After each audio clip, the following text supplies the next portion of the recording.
Hi, I'm Arsham, and this series of videos about computer science and game development are sponsored by Kitacode. I've started taking a course called CS50 made by Harvard, which gives you all the knowledge you need for computer science and game development. And this series of videos are summarized versions of that course. Feel free to check it out for yourself. Now on to the video.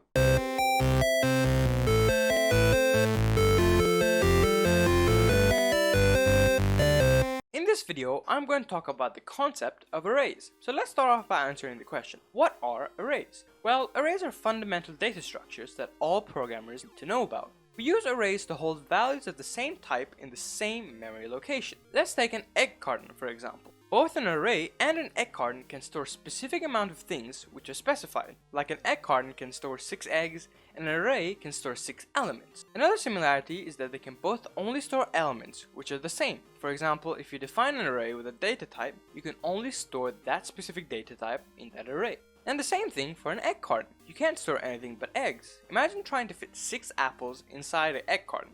That just wouldn't work. A few more things that we need to know about arrays are that in C, all arrays are indexed starting from 0. This is one of the major reasons that we start counting from 0 in programming. Let's say that an array consists of n elements. The index of the first element is at 0. That would mean the last element in the array would be n minus 1. Alright, now let's talk about how you declare arrays. We need to keep 3 things in mind: the data type, the name, and the size of the array. So basically, if you'd write an array, it would look something like this.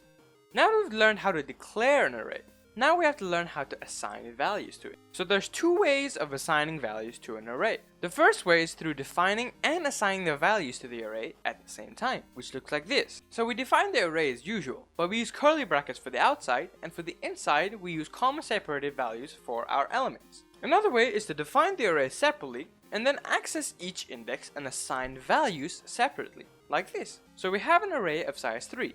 Then we have 3 different lines which are accessing the indexes of the array and assigning values to them.